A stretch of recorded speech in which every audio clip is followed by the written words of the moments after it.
Jau 2 gadu garumā Daugavpils valstspilsētas pašvaldība kopā ar sadarbības partneriem no Vācijas, Zviedrijas, Somijas, Igaunijas, Lietuvas un Latvijas īsteno starptautisku projektu Baltijas pieeja rīcībai ar plasmasas piesārņojumu aprites ekonomikas kontekstā jeb Baltiplast. Šo projektu kopumā īsteno 24 partneri – pašvaldības, universitātes un pētniecības iestādes, asociācijas, kā arī nevalstiskās organizācijas no projektā iesaistītajām valstīm, kas darbojas atkritumu apsaimniekošanas jomā.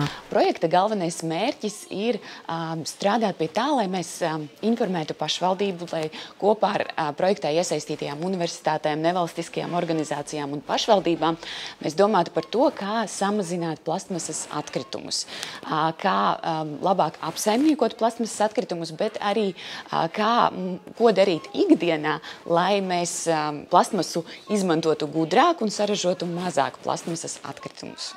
Projekta laikā jau īstenotas daudzveidīgas aktivitātes, piemēram, izglītojoši semināri. Vairākas Daugavpils pašvaldības kapitāla sabiedrības piedalījās pilotakcijā un novēroja, cik daudz plastmasas atkritumu tie saražo un kopīgi meklēja risinājumus, kā mazināt plastmasas atkritumu apjomu. Līdzīgā akcijā pagājušajā gadā piedalījās arī brīvprātīgās mājsaimniecības. Liela loma projekta īstenošanā ir arī Daugavpils pilsētas izglītības iestādēm. Vairākās pilsētas skolās uzstādītas atkritumu šķirošanas tvertnes un izveidotas speciālas uzlīmes ar informāciju par pareizu atkritumu šķirošanu. Tiek organizētas arī izzinošas nodarbības skolēniem. Viena no tām 22. janvārī notika Daugavpils zinātņu vidusskolā.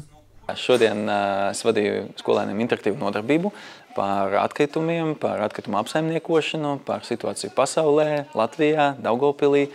Tātad, salīdzinot ar Latviju, daugavpilieši ir ļoti apzināti, tad 2 reizes mazāk ražo atkritumus, vismaz apsaimniekot pēc apsaimniekošanas datiem. Un salīdzinot ar pasauli, mēs esam kaut kur pa vidu. Skolai uzdevums ne tikai iemācīt kaut ko, bet atklāt pasaulī, padarīt to plašāko skolēnu acīs. Tātad arī, man liekas, tas mērķis varētu būt iedvesmotēji skolēnus, kā ir pasaulē vairākas problēmas, situācijas, ko mēs arī paši esam parādījuši, un viņu rokās ir nākotne, laiks, kuru viņi var izmantot arī kaut kādu nopietnu problēmu risināšanai.